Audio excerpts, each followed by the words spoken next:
नमस्कार. कराळे पाटील आवाज न्यूज चॅनलमध्ये मी आपलं सुदाम कराळे पाटील स्वागत करतो. खरं तर उभ्या महाराष्ट्रभर भारत देशामध्ये निवडणूक आयोगाच्या माध्यमातून जो कार्यक्रम चालू आहे तो म्हणजे SIR अर्थात विशेष मतदार पुनर्परीक्षण मोहीम. या अंतर्गत उभ्या महाराष्ट्रामध्ये आता बऱ्याच जिल्ह्यामध्ये किंवा संपूर्ण जिल्हा आणि तालुक्यामध्ये हा कार्यक्रम आखलेला आहे.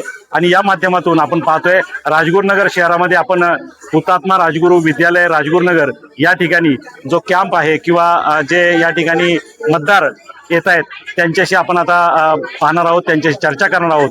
त्याचबरोबर काही अधिकारी मंडळी कर्मचारी या ठिकाणी काम करतायत त्यांच्याशी आपण चर्चा करणार आहोत. खरं तर या सगळ्या मोहिमेची गरज भारत देशात या ठिकाणी निर्माण झाली.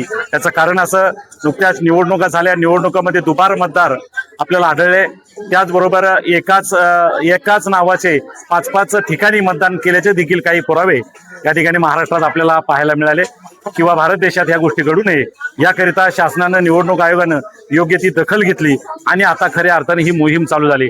बऱ्याच अंशी पत्ता माहीत नसतो, आपण कुठे राहतो किंवा ही व्यक्ती कुठे आहे ही माहीत नसते, परंतु मतदार यादीत नाव असतं आणि हे सगळं नाव कुठंतरी एकाच ठिकाणी असावं या पद्धतीनं हे सगळं कामकाज चालू आहे. महाराष्ट्रामध्ये आता आपण पाहतोय की प्रत्येक जिल्ह्यामध्ये ही मोहीम राबवली जाते आणि या मोहिमेच्या अंतर्गत या ठिकाणी आपण राजगुरुनगरमध्ये उपस्थित आहोत.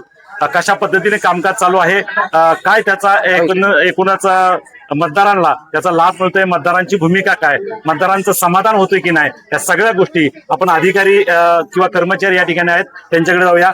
साहेब नमस्कार. मला सांगा, आता ही जी मोहीम तुम्ही हाती घेतलाय काय कशा पद्धतीने याचा रिस्पॉन्स किंवा माहिती आपल्याला देता येईल या सगळ्या गोष्टीची? या स्कीमचं नाव आहे SIR स्पेशल इंटेन्सिव्ह रिव्हिजन, म्हणजे मतदार पुनर्निरीक्षण मोहीम. ही 24 वर्षापूर्वी झाली होती. 2002 साली ही मोहीम राबवली होती.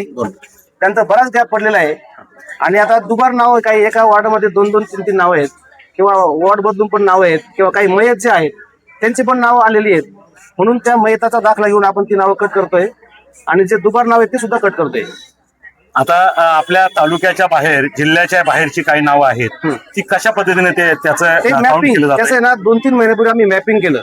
समजा कुठलाही जरी मनुष्य असेल तर त्याचं 2002 साली जिथं नाव होते त्या अनुक्रमांक, मतदार यादी क्रमांक, पार्ट नंबर याशी इथलं आता मॅपिंग करतोय. ते जर जुळलं तरच मॅपिंग होतं आणि हे फॉर्म जे भरतील त्यांचंच नाव राहील. हा जो फॉर्म भरणार नाही त्यांचं नाव कट होणार आहे. जे स्थलांतरित झालेले आहेत त्या लोकांच्या नावाच्या संदर्भात कसं काय सांगणार? नाही, स्थलांतरित जरी झाले पण त्यांचं तिकडं नाव नसेल, इथंच नाव असेल तर आपण इथे त्यांचं मॅपिंग करून त्यांचं करतो ना आपण. मग आपण जिथे त्यांचं स्थलांतर झाले आणि पूर्वीचे नाव त्यापैकी कुठे ठेवणार? त्यांची इच्छा. शेवटी 2 ठिकाणी नाव असेल तर त्यांची इच्छा, इथं ठेवायचं असेल इथं नाही तिकडे तिकडे. आणि बऱ्याच वेळा असं होतं की त्या व्यक्तीचा शोध लागत नाही, ते कुठे जर आम्ही काय करणार? 3 वेळा त्याच्या घरी जाऊन त्याचा शोध जर घेतला नाही, समजा तो सापडला नाही तर त्याला आम्ही त्याचं नाव आम्हाला नाही झालं कट करणार नाही. त्याला मतदानापासून वंचित ठेवतो का आपण? त्याला पण प्रोसेस आहे ना साहेब, त्याला प्रोसेस काय प्रोसेस आहे? त्याचा एक फॉर्म असतो वेगळा की आम्ही 1दा गेलो, 2दा गेलो, 3दा गेलो. समजा 3ही वेळेस समजा तो माणूस नाही भेटला किंवा त्यात स्थानिक नगरसेवक असतील किंवा शेजारी पाजारी असतील, समजा स्ट्रेस नाही लागला त्याचा तर नाही लागल्याने त्याला आपण त्याचं नाव कट करतो.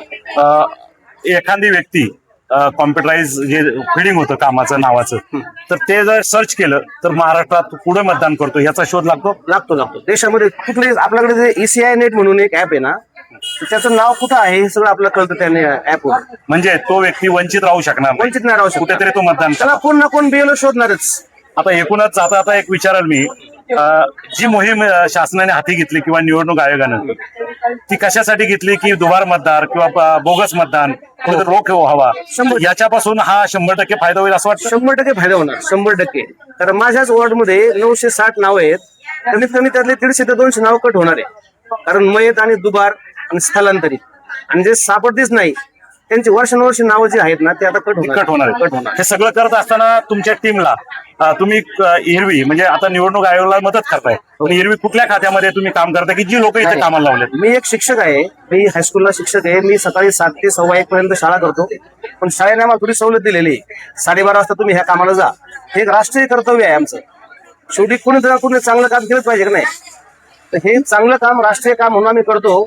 याचा खूप त्रास होता आम्हाला. हे काम करताना टेक्निकली बाबी जे असतात त्यामध्ये काय तुम्हाला अडचणी येतात की सगळ्यांना शक्य होत नाही, परंतु ऍडजस्टमेंट करून तुम्हाला पुढे जावं लागतं? आणि आम्ही सगळे शिक्षक टेक्नो सेवी आहोत. आम्हाला कोणत्याही तुम्ही राज्यातलं शोधायला सांगितलं ना, आम्ही शोधतो इथं आणि प्रत्येकाला मदत करतो. कुणीही यापासून वंचित राहणार नाही याची आम्ही काळजी घेतो.